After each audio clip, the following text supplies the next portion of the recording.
येतात, काय स्वागत केलेलं आहे.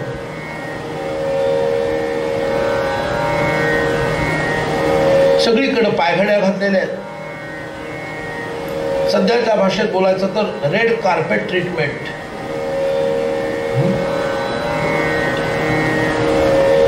बाहेर रांगोळ्या आहेत, वाजंत्री आहे, वेलकमचे बोर्ड्स आहेत जागोजागी, मोठे मोठे होर्डिंग्स लावलेले आहेत, त्याच्यात 8-10 भयंकर चेहरे दिसणारे असे लावलेले आहेत. आमच्याकडून आपलं स्वागत आहे. काळे कभिन्न असे असतात ना, वेगळे वेगळे चष्मे घातलेले, जाड जाड सोन्याच्या अशा गळ्यामध्ये माळा घातलेल्या, कुणी असे ते कॉलर उडवतानाचे, कुणी काय कुणी काय.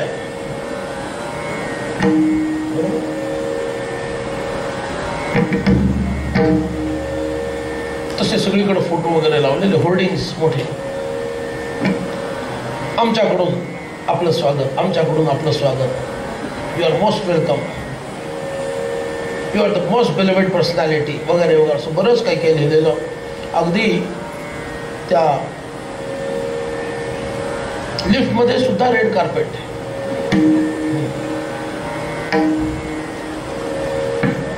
अशी उत्तम जय्यत तयारी केलेली व्यवस्था.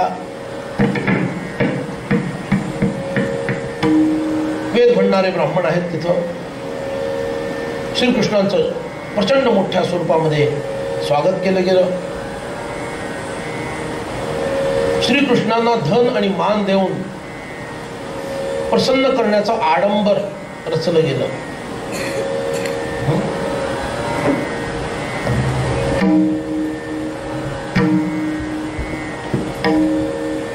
विदुरांनी आधीच सांगितलं होतं, असली दांभिकता करू नका, पदरात काही पडायचं नाही, उलट विरुद्ध परिणाम होईल. नसता आगाऊपणा करू नका. ते काय कोटाला गुलाबाचं फुल लावणारे आहेत काय? वेड्यासारखं काहीतरी करतात.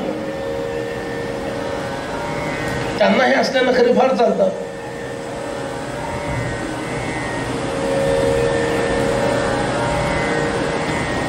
मग बॅटन चालतं, माउंट चालतो, आणि काय काय चालतं.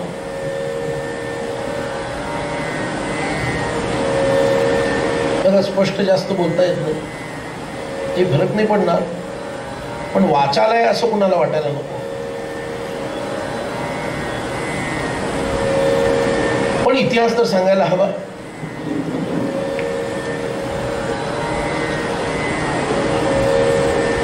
विदुरांनी चांगलं झापून काढलं. पांडवांना 5 गावं द्याल तरी ते शांत होतील. महाराज, तुमच्या पोराला पहिल्यांदा आवरा. त्याने जर उड्या मारायला सुरुवात केली तर सगळं वाटोळं होणार आहे. This is the last possibility.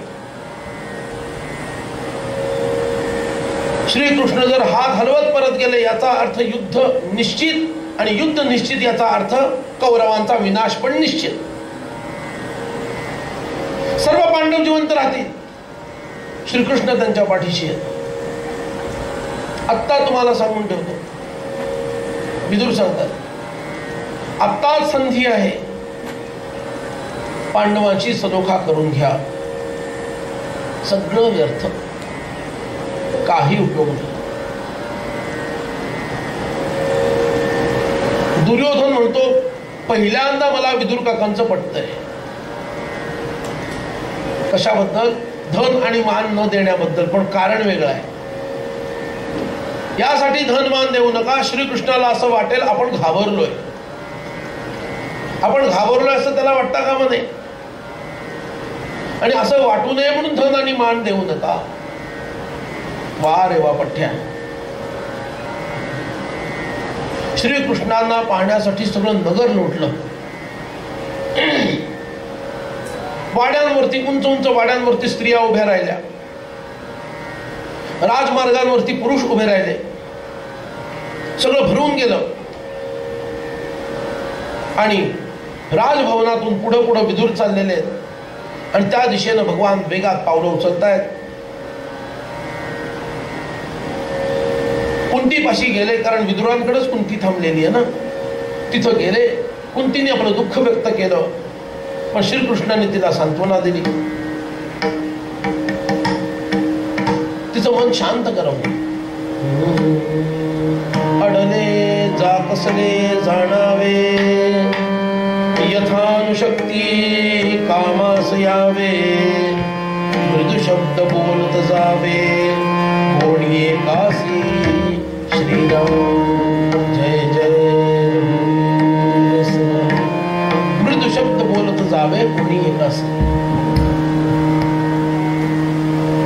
तिचं दुःख घालवलं. दुर्योधनानं म्हटलं, देवा आमच्या घरी या,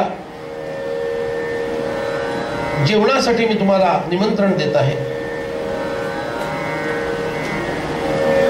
श्रीकृष्णाने ताबडतोब अमान्य केलं. त्यांनी म्हटलं, असं का आपण नाही म्हणता? त्याला उत्तर दिलं, मी दूत आहे, माझा हेतू सफल झाल्यानंतर मी हे निमंत्रण स्वीकारू शकतो, आधी नाही. तरी पण तुम्ही का नाही म्हणता, खरं खरं सांगा ना. मग उत्तर दिलं, तू पांडवांशी केलेला दुष्टावा आणि त्यामुळं दुष्ट हेतून असणारं तुझं अन्न मी खाऊ शकत नाही, त्याऐवजी मी विदुरांकडे जेवेन, असं भगवान सांगतात. आणि श्रीकृष्ण भगवान शांतीदूत म्हणून गेले. शांतीदूत कबूतर उडवायला गेले नाहीत.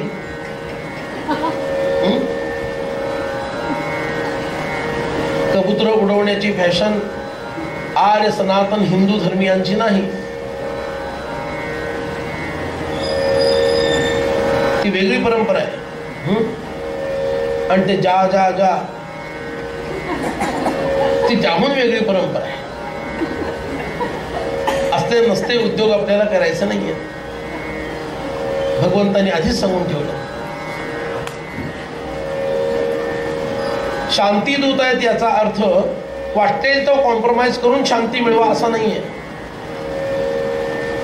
शांती प्रस्थापित करण्याचं प्राधान्य समोर ठेवून जे काही अन्याय होऊ न देता स्वीकारता येईल तेवढं स्वीकारायचं, पण त्याच्या खालचं स्वीकारायचं नाही. मग अशांती झाली तरी चालेल, याला शांतीदूत म्हणतात. नाहीतर इतकी शांती की आपली शांती होऊन जायची, बरोबर ना. इतकं शांतीदूत व्हायचं नसतं. ह्युमन राईट्सच्या नावाखाली अतिरेक्यांशी चर्चा करायची नसते. सर प्लीज बघा ना जरा, आमचे सैनिक मारले जात आहेत हो, आणि आमच्या देशाची इंटिग्रिटी पण प्रॉब्लेम मध्ये येते, तेव्हा प्लीज जरा तुम्ही थोडी माघार घ्या ना. असला आचरटपणा करायचा नसतो. जे अलगाववादी आहेत त्यांना लगावायचं असतं. आणि आमच्या लोकांनी काय केलं, शांतीच्या नावाखाली अलगाववाद वाढवला, अतिरेक्यांशी चर्चा केली.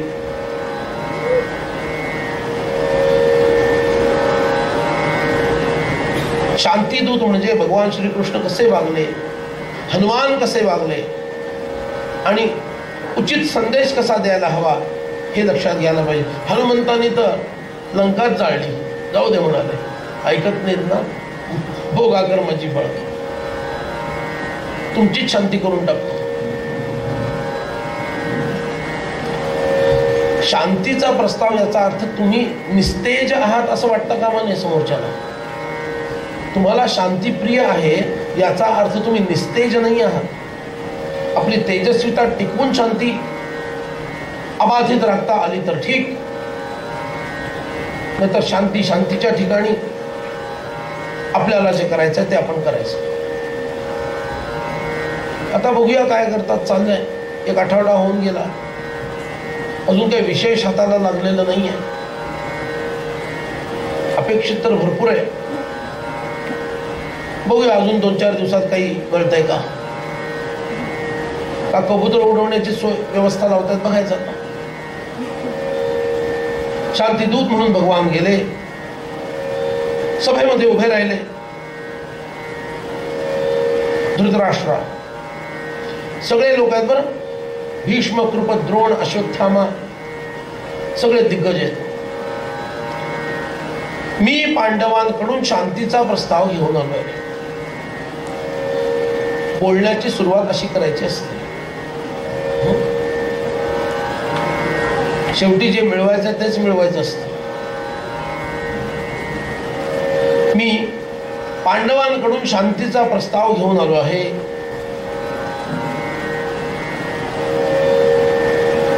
मला असं सांगण्यात आलं आहे की कौरव आणि पांडवांमध्ये शांती राहील, असंच तुला वागायचं आहे, असंच तुला बोलायचं आहे. पांडव हे पितृछत्रहीन आहेत. धृतराष्ट्रा, तूच त्यांना मोठं केलंस,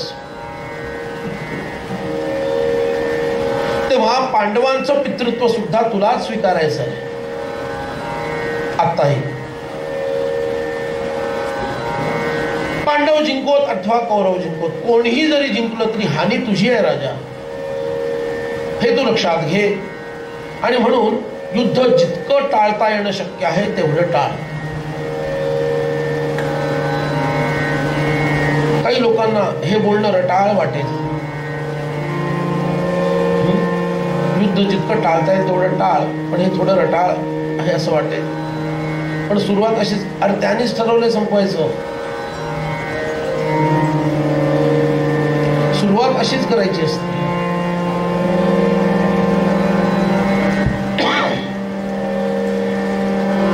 पांडव अखंड धर्मरत आहेत. द्रौपदीचा भीषण अपमान होऊन सुद्धा ते शांत आहेत. आणि तुझी सेवा करणं अथवा तुझ्याशी युद्ध करणं, दोन्ही प्रस्ताव त्यांना मान्य आहे. दोन्हीसाठी ते तयार आहे.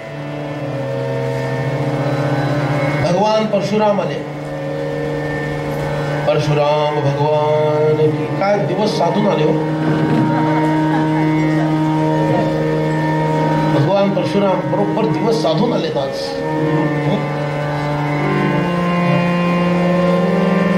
अशा पद्धतीनं संकेत मिळत असतात. काही ना काही साधलं जातं बरोबर. सभेमध्ये भगवान परशुराम आले आणि म्हणतात, कण्व ऋषी, या सर्वांनी मिळून दुर्योधनाला समजावलं. त्यानंतर भीष्म, द्रोण, विदुर आणि धृतराष्ट्र इतक्या लोकांनी समजावलं. एक गोष्ट आपण दुर्योधनाची खरंच ऍप्रिशिएट करायला पाहिजे. काही असो, पठ्ठ्या ऐकून खूप घेतो.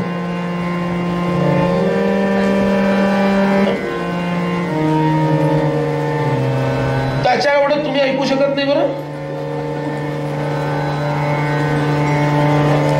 इतक्या उन्हामध्ये तुम्ही येऊन बसू शकलात आणि मला मान द्यायचा म्हणून ऐकत आहात, हे पाहूनच मला गहिवरून आलेलं आहे.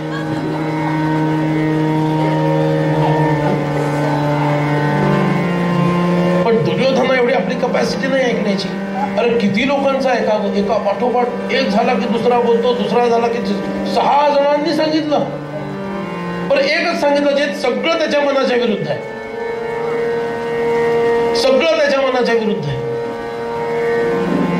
एकाने त्याची बाजू घेऊन सांगितले नाही, तरी डोळे लाल करण्यापलीकडं, मुठी आवळण्यापलीकडं, असं करण्यापलीकडं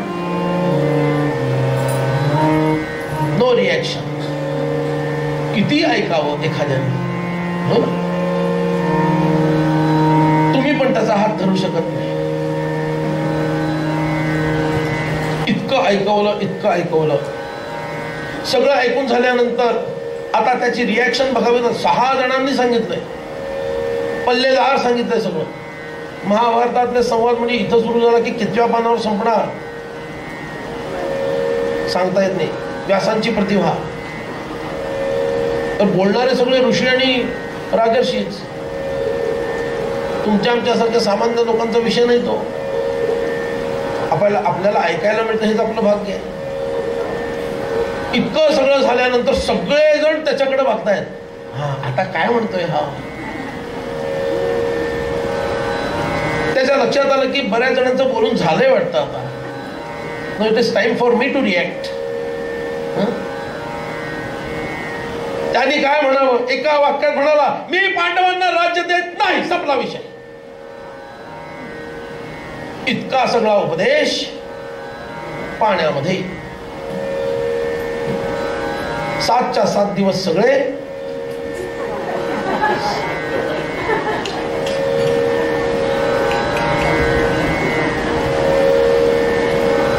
सगळा उपदेश पाण्यात गेला. सरळ सांगितलं, देत नाही. आता मात्र भगवंतांना आपला गिअर बदलला. शांतीदूत काय आता दाखवतो तुला काय असतं ते. Change the gear. चढ आला की गिअर बदलायला लागतो की नाही. पुढे जाणारी गाडीच माग बाकीच्या पॅसेंजरना वाटतं यांनी रिव्हर्स टाकला की काय. रिव्हर्सने यांनी गिअर बदलला नाही.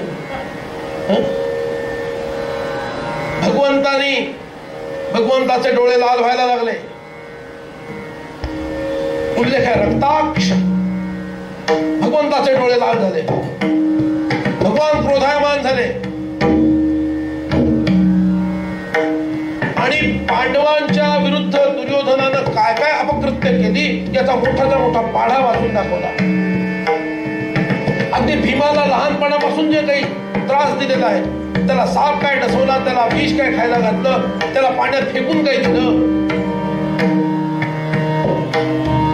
सगळं सगळं आम्ही लाक्षागृह आणि नंतरचंही सगळं बरंच काही सांगितलं.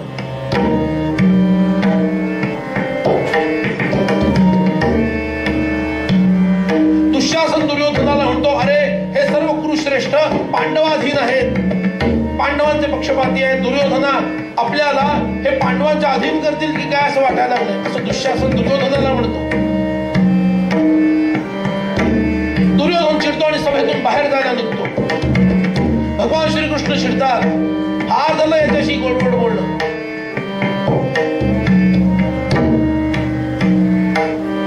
आम्ही ज्याप्रमाणे या कंसाचा त्याग केला महाराज, आणि दैत्य दानव यांना बांधून यवानं ज्याप्रमाणे वरुणाच्या स्वाधीन केलं, तसं तुम्ही या चांडाळ चौकडीला बांधा आणि पांडवांच्या स्वाधीन करा. याला म्हणायचं शांतीदूत.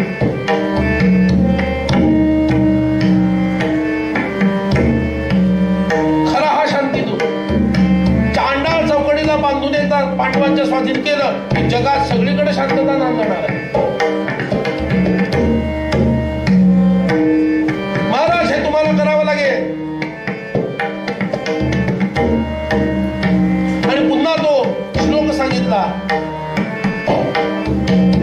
एका घरासाठी व्यक्तीचा त्याग करावा, एका गावासाठी घराचा त्याग करावा, एका देशासाठी गावाचा त्याग करायला तयार व्हावं आणि आत्मोद्धारासाठी पृथ्वीचा त्याग करायला कमी करू नये. महाराज या चौघांना जर तुम्ही बंदीवान बनवलं तर कोट्यावधीच्या संख्येमध्ये हे सगळे क्षत्रिय वाचतील. याचा विचार करा.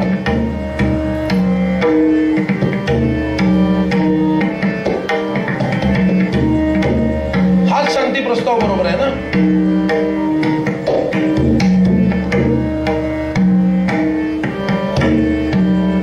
गांधारी तिथे येते,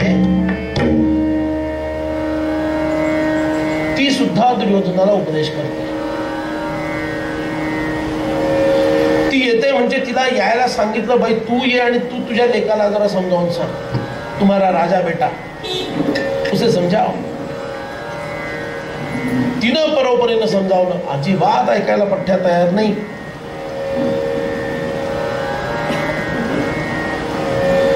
मातेच्या उपदेशाचा अनादर करून हात चिडून निघून जातो.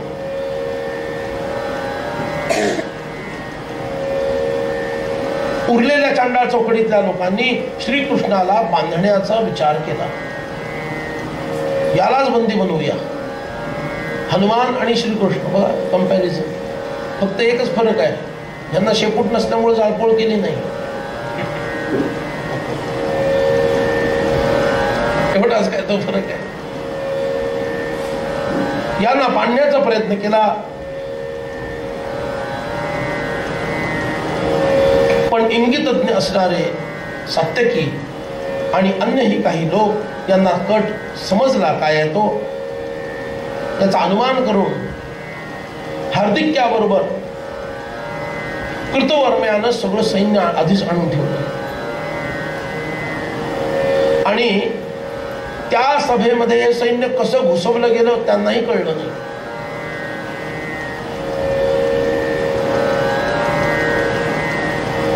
सगळं सैन्य सज्ज करायला लावलं. सगळं सैन्य चिलखत घालून सज्ज झालं.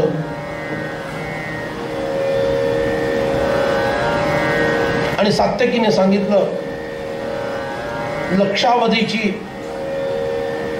आमची यादवांची सेना आधीच इथे येऊन थांबलेली आहे. फार जर उड्या माराल तर इथंच काहीतरी भीषण होईल.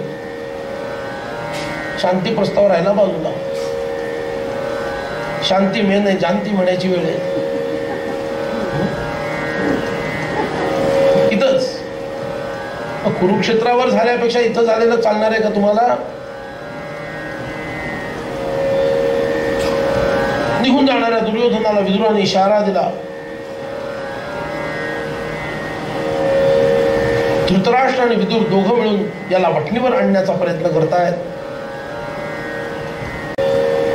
पण तरी सुद्धा श्रीकृष्णाला पकडण्याचा प्रयत्न झाल्यानंतर श्रीकृष्णांनी आपलं विश्वरूप प्रकट केलं. मागं जे दाखवलं ना चित्र, त्यासारखं असं विश्वरूप प्रकट केलं.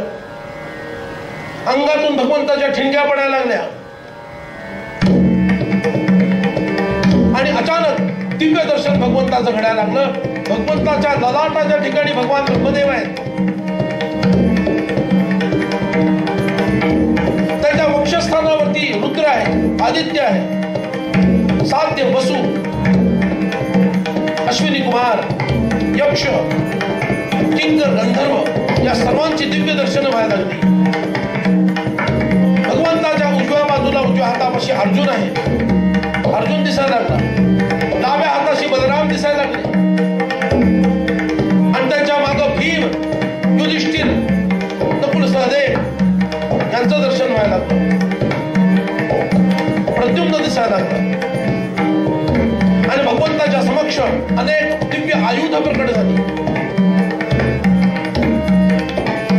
द्रोण आदी श्रेष्ठ आचार्यांना दिव्य दृष्टी प्राप्त झाल्यामुळं हे दिव्य दर्शन घडलं. इतरांना हे घडलं नाही.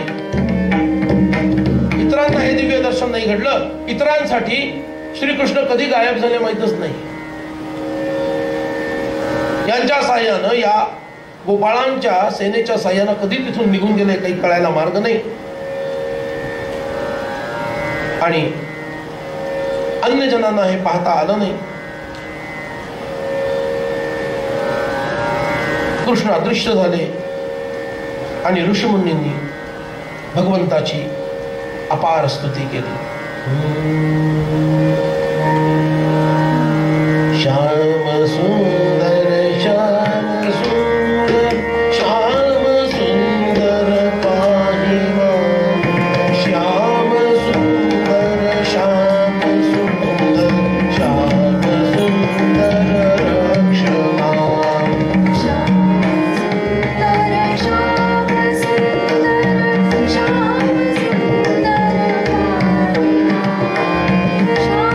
सुंदर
कुंतीनं अत्यंत तेजस्वी संदेश युधिष्ठिरासाठी दिला.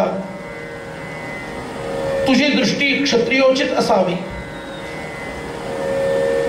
आता क्षमाची घोकंपट्टी पुरे आईला सांगायची वेळ आली. क्षमाची म्हणजे काय? सामोपचाराने राहूया, शांतीने राहूया, सहिष्णुतेने राहूया. एका गालावर थप्पड खाल्ल्यानंतर दुसरा गाल पुढे करूया. बरोबर.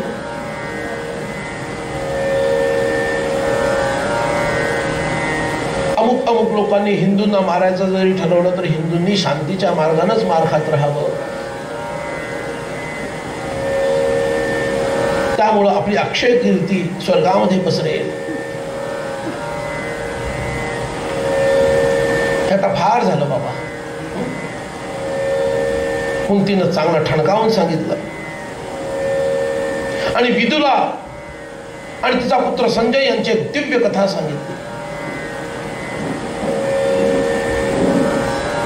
अगदी थोडक्यात कथा सांगतो तुमच्या मुलांना सांगण्यासाठी म्हणून. त्या युधिष्ठिराला सांग,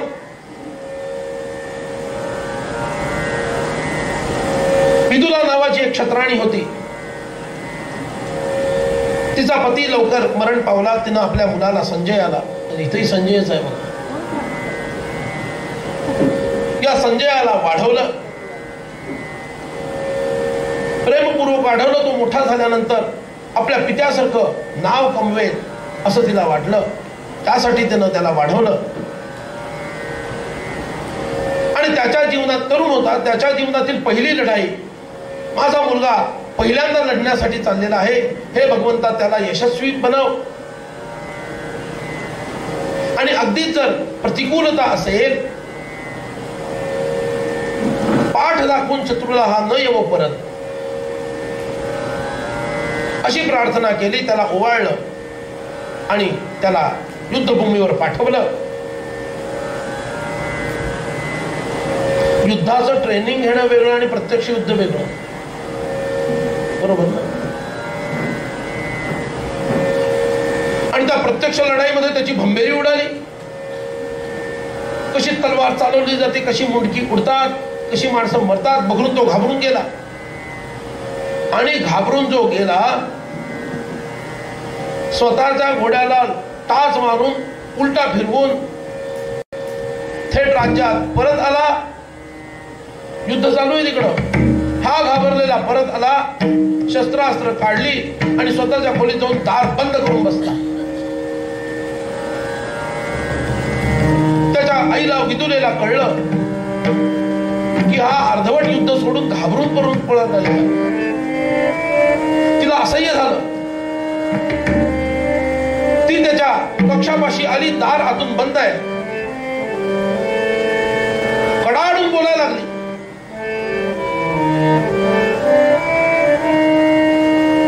अरे तुझी लाज वाटते म्हणाली मला. जर मला माहित असतं की माझं पोरग युद्धातून पळून पळपुट्यासारखं परत येणार आहे, मी तुला जन्मच दिला नसता. आणि भगवंतानी मला निपुत्रिक म्हणून जरी ठेवलं असतं तरी मला वाईट वाटलं नसतं. पण असा का पुरुष असणारा पुत्र आपल्या सगळ्या कुळाची परंपरा ज्यांनी धुडकावून लावली आणि सगळ्यांची तोंड काळी करून टाकली, असा दुष्ट पुत्र मला कशासाठी झाला? इतकं ताड ताड ताड बोलली ती. त्याला ऐकू जाईल असं आतमध्ये.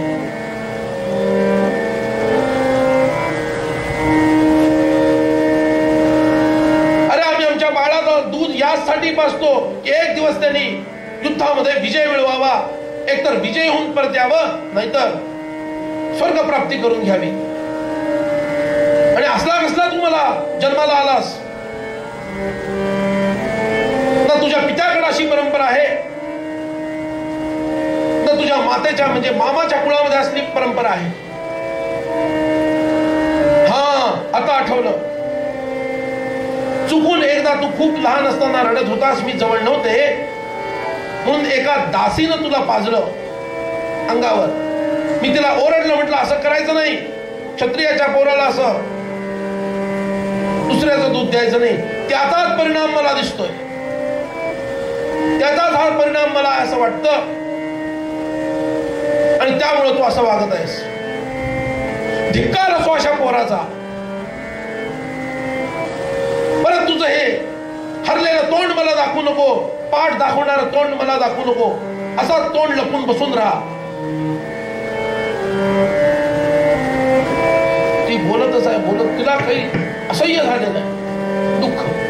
मुलगा मेलेला एक वेळ चालेल युद्धामध्ये, पण त्यांनी पाठ दाखवून परत आलेलं सहन होणार नाही. अशा आया असतात तेव्हा वीर जन्माला येतात, आपोआप येत नाही. थोड्या वेळाने दार उघडलं गेलं.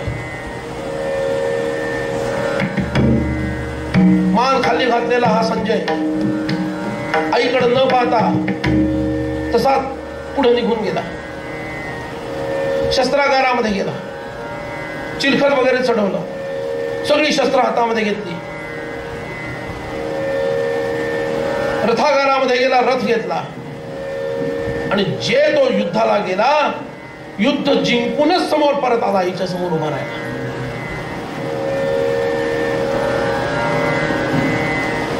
आणि पराक्रम गाजून अशा मुलाला आईला बघायला किती अभिमान वाटेल, किती सार्थक झाला असं तिला वाटेल.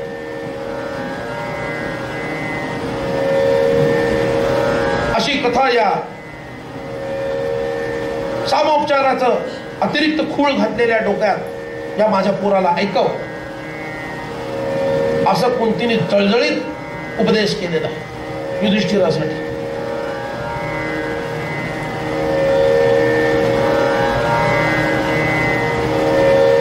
माझ्या मुलाला सांग, क्षत्रिय स्त्री ज्यासाठी म्हणून आपल्या मुलाला जन्म देते, तो समय आता प्राप्त झालेला आहे. अरे भीम तर नक्की लढणार. द्रौपदीला सांग, तू वागतेस ते अत्यंत योग्य वागतेस. आणि माझ्या नकुल आणि सहदेव यांना सांग, जीवनापेक्षा पराक्रम श्रेष्ठ आहे. जीवनापेक्षा पराक्रम श्रेष्ठ आहे. क्षत्रियाचा धर्म काय? लढणे, पराक्रम करणे, आणि त्या धर्माचा त्याग करणे म्हणजेच मगाचा विषय आहे.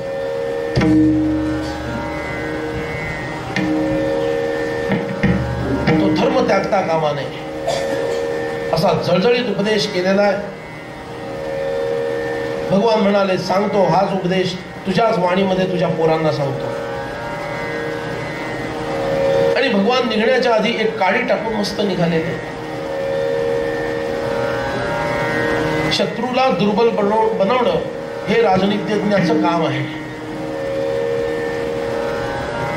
निघताना ते कर्णाला भेटून गेले. कर्णा, अरे तुझ्या जीवनाचं रहस्य तुला माहिती आहे का? तू कुणाचा कोण आहेस? तो म्हणतो, नेमका हा विषय आत्ता का काढला? आम्ही सगळी बॅग पॅक केली आणि म्हणतात बुवा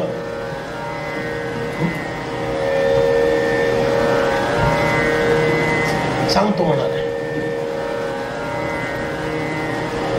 तू राधेय नाहीस, तू कौंतेय आहेस.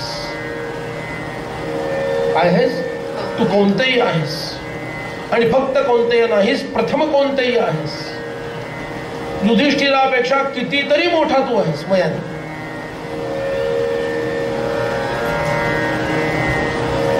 जर तू पांडवांच्या बाजूला आलास तर मी तुला आत्ता शब्द देतो. का? कारण सर्व पांडवांनी म्हटलं तुझा शब्द शेवटचा. मी तुला शब्द देतो, जिंकल्यानंतरचं सगळं राज्य आणि द्रौपदी तुला प्राप्त होईल.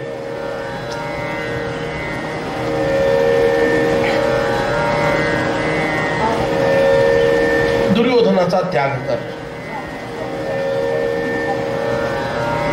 तो धक्का इतका मोठा होता त्याच्यासाठी की मी कोणतेही आहे. त्याला वाटत होतं मी सामान्य नाहीये. पिता आणि माता सामान्य आहेत माझे. पिता तर तसंही सूर्यनारायणांनी सांगितलं होतं, माता ती नेमकी कुंती निघाली आणि त्याच्याच मुलाशी म्हणजे माझ्याच भावांशी मी लढणार आहे. खूप दुःख त्याला झालं. भगवंतांनी असा डाव साधला की आता त्याला 10 वेळा विचार करावा लागेल धनुष्य ताणताना पांडवांवर. पण तरी सुद्धा तो म्हणतो दुर्योधनानं माझ्यावर इतका उपकार केलेला आहे, आता अशा महत्वाच्या वेळी जेव्हा माझ्यावर विश्वास ठेवून तो युद्धाला तयार झालाय त्यावेळेला त्याच्याशी दगाबाजी करणं योग्य नाही. त्यामुळे मी काही पांडवांच्या बाजूने लढणार नाही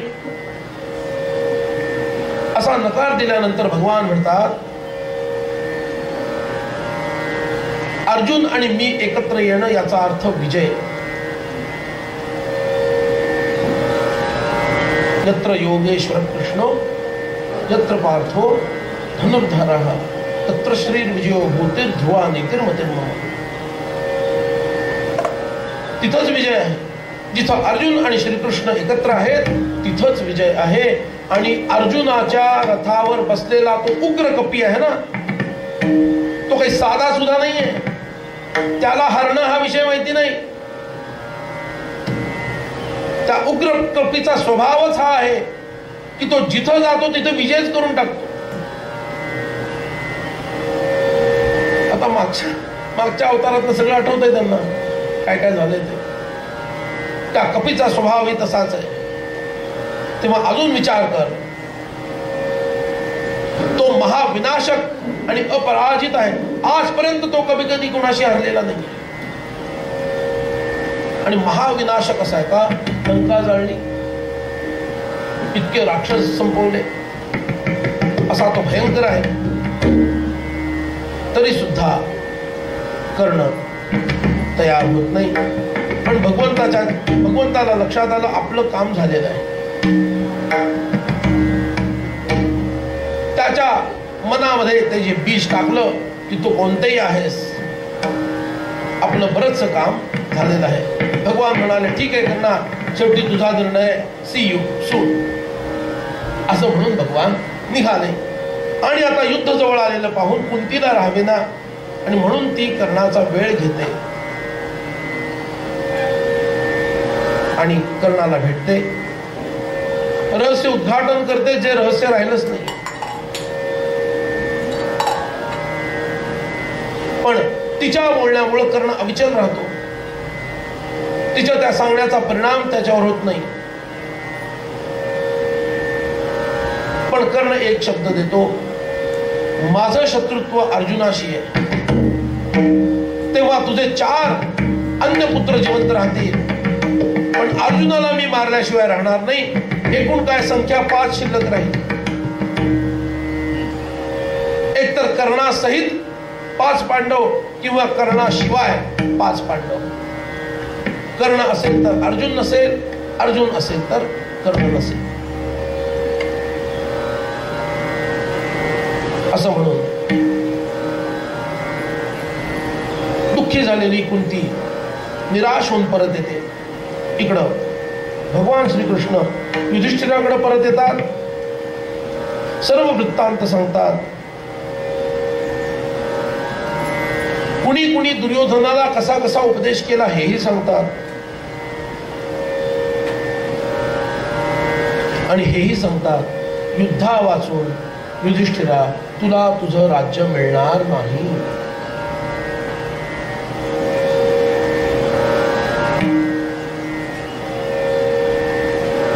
भगवान श्रीकृष्णांच्या सांगण्यावरून धृष्टद्युम्नाला सेनापती बनवलं गेलं पांडवांचा. हा शेवटपर्यंत राहिलाय बरं का.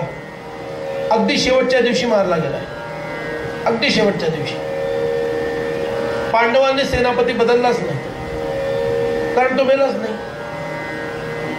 आणि त्याचं कामही चांगलं राहिलं. His performance was awesome. त्यामुळं तो बदलावा लागला नाही. कौरवांनी बरेच त्यांचे सेनापती बदलले. धृष्टद्युम्न सेनापती बनला आणि पांडवांची सेना कुरुक्षेत्राकडे प्रस्थान करते. बलराम दादा म्हणतात मी तर जातो तीर्थाला, मला काही लढाईमध्ये इंटरेस्ट नाही, मी तीर्थयात्रेसाठी जातो. इकडं कौरवांद्वारे भीष्मांची सेनापती म्हणून निवड केली गेली.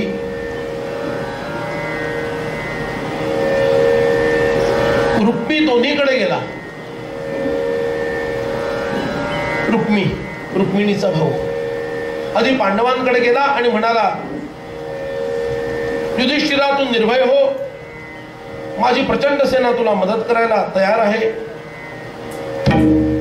आणि माझ्या मदतीमुळं तुला मी विजय मिळवून देईन. असं म्हटल्यानंतर युधिष्ठिर म्हणाला, तुझ्या मदतीची आम्हाला गरज नाही, जाते. दुर्योधनाकडे गेला, त्यालाही तसंच म्हणाला.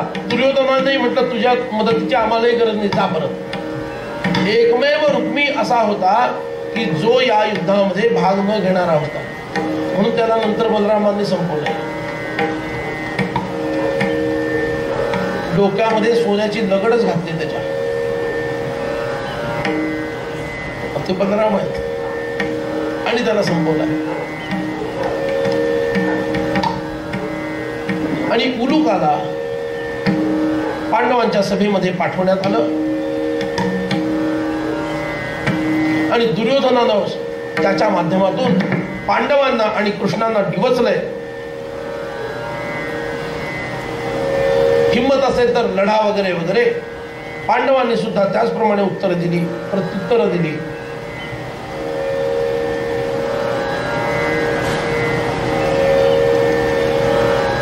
सगळं होत असताना आणखी एक विचित्र घटना घडली. भीष्म म्हणतात, हा कर्ण दुष्ट आहे. अरे हा बढाईखोर, नीच आणि गर्विष्ठ चढेल असा आहे. कवच कुंडल गमावून बसलाय आणि बाता मारतोय. परशुरामाचा आणि ब्राह्मणाचा शाप याला आहे. अशा प्रकारे मी तर याला अर्धरथीच मानतो. आणि द्रोणाचार्यांनी सुद्धा त्याला अनुमोदन दिलं. कर्ण क्रुद्ध होऊन, तुम्ही मला सदैव नावच ठेवता. खरं तर मी एकटाच पांडवांना मारायला समर्थ आहे, पण तुम्ही सदैव मला नावं ठेवता आणि म्हणून मी तुम्ही असताना युद्ध करणार नाही असं पुन्हा एकदा म्हणतो आणि निघून जातो. आणि असं झाल्यानंतर संपूर्ण सेना कुरुक्षेत्रावरती प्रविष्ट होती आणि आता प्रत्यक्ष युद्धाला प्रारंभ होणार.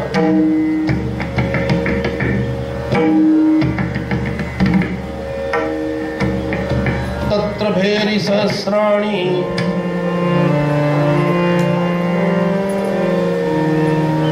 शंखानामयुधानि च वादयन्ति स्म संहृष्टा सहस्रायुतशो नराः. जय जय रघुवीर समर्थ. अशा प्रकारे उद्योग पर्व संपन्न झालं आणि आता भीष्म पर्व प्रारंभ होते.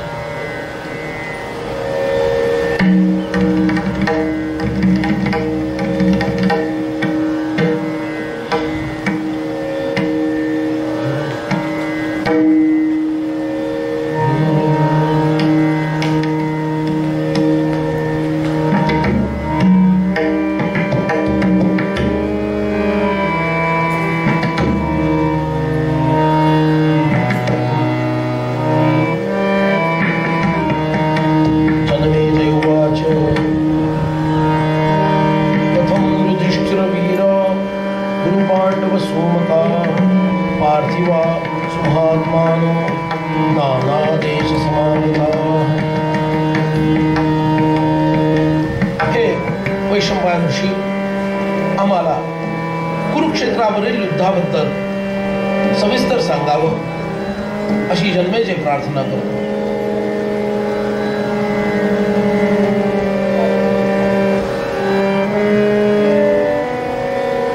श्रीकृष्ण आणि अर्जुन यांनी शंख फुंकले.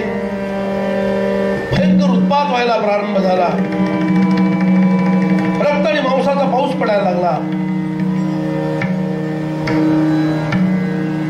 बरोबरीच्या वीरांमध्ये युद्ध करायचं ठरलं. रथाने रथ असणाऱ्याशी, गजारूढ व्यक्तीने गजाशी, अश्वचालकाने अश्वाशी, पदाती व्यक्तीने पदाती यांच्याशी समान युद्ध व्हायला हवं. जो युद्ध सोडून निघून गेलाय त्याला मारता कामा नये. वाद्य वाजवणारे आणि शस्त्रास्त्रांची आणि वस्तूंची ने-आण करणारे यांना मारता कामा नये. आणि वेदव्यास त्यावेळेला धृतराष्ट्राकडे जातात. तुला दिव्य दृष्टी देतो असं म्हणतात. धृतराष्ट्र म्हणतो मला स्वजनवध पाहणार नाही. त्याचं वर्णन ऐकायला आवडेल. आणि त्यावेळेला वेदव्यासांनी संजयाला दृष्टी दिली. संजयाला दृष्टी दिली म्हणजे फक्त दिसणार नाही तर मनामध्ये जे भाव आहेत ते भाव सुद्धा संजयाला कळतील. पण ही कथा संजयानं युद्ध झाल्यानंतर ऐकवली. आपल्याला दाखवलं ना टीव्ही वरती कसा टीव्ही लागलाय आणि बघा हाको दे का आता भीमानं गदा उचलली, आता मारतोय डोक्यामध्ये. असं झालेलं नाही. संजय स्वतः युद्धामध्ये भाग घेतलेला माणूस आहे. आणि अगदी शेवटी तो जायबंदी पण झाला. त्याला पांडवांनी म्हणजे धृष्टद्युम्नानी बंदी बनवलं. व्यासांनी त्याचा जीव घेऊन नको आणि सोडून दे असं सांगितलं. तेव्हा तो सुटला आणि तो धृतराष्ट्राकडे आला आणि आतापर्यंत युद्धात काय काय झालं ते मी तुम्हाला सांगतो असं म्हणून सांगितलेलं. कारण त्यांनी पण युद्ध केलेलं आहे. आणि आता युद्धाला प्रारंभ होतो. दोन्ही सेना समोरासमोर आलेल्या आहेत.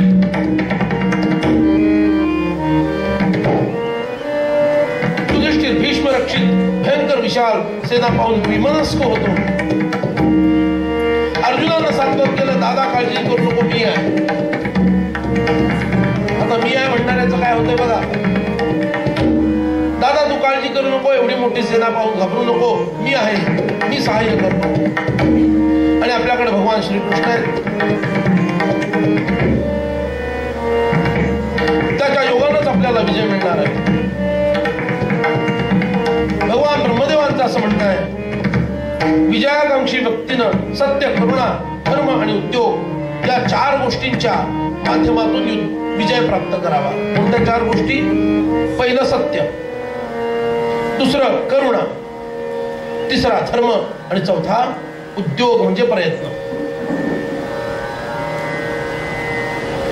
योद्ध्याचं हेच कर्तव्य आहे. धर्म आणि अधर्म यांचा विचार करून अहंकाराचा त्याग करून युद्ध करावं. विजय हा श्रीकृष्णांचा किंकर आहे. त्याच्यात अपार तेज आहे. श्रीकृष्ण हे शाश्वत पुरुष आहेत आणि अत्यंत विनय संपन्न आहे. यतो धर्मस्ततो जयः असं सांगितलं. आणि आता प्रत्यक्ष युद्धभूमीवरती अर्जुन समोर भीष्म, द्रोण, कृप यांना पाहतो आणि एकदम त्याचा भाव बदलतो.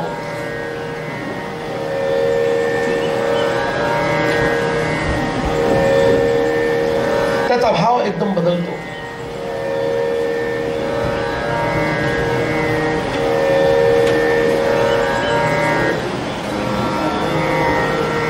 तो भयभीत झालाय. त्याच्या हातामध्ये गांडीव टिकेना. दरदरून घाम सुटला. माझ्या स्वजनांना मी मारायचं, स्वार्थासाठी त्यांचा संहार करायचा. अरे याच्यापेक्षा भिक्षा मागितलेली काय वाईट आहे. नको, मी लढत नाही. मी भीष्मांवर बाण सोडू शकत नाही, मी द्रोणांवर बाण सोडू शकत नाही. आणि मग 13 वर्षाच्या आधी माहित नव्हतं जर लढावं लागेल दुर्योधनाशी तर तुला भीष्म, द्रोण, कृप यांचा सामना करावा लागेल. कशी असते. एखाद्या गोष्टीला समोर प्रत्यक्ष जेव्हा तुम्ही सामोरे जाता ना, तेव्हा त्याची भीषणता प्रगट होते, त्याच्या आधी त्याचा अंदाज नसतो.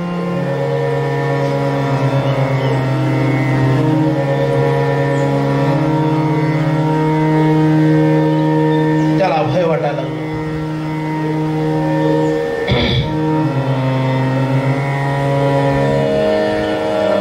आणि तो म्हणतो, मी शस्त्रत्याग करतो आणि आता मी भिक्षा मागायला जातो. गोविंदा, मला कळत नाहीये काय करावं. आणि यालाच म्हणतात अर्जुन विषाद योग. पण कालच मी सांगितलं, तो सुद्धा एक योग आहे. कारण ते निवेदन, विषादपूर्ण निवेदन भगवंताच्या समोर केलेलं आहे. आणि म्हणून अर्जुनाचं हे भय भगवंतांनी ओळखलं आणि त्या दोन सेनांच्या मध्ये जे भगवंतांनी आपला रथ उभा केलेला आहे, त्या रथामध्ये अर्जुन सारथ्याच्या ठिकाणी बसलेला असलेला धनुष्य सोडून रणकुंडीला आलेला दिसतो. विसृज्य शरम चापम शोक संविग्न मानसः, अशी अर्जुनाची अवस्था.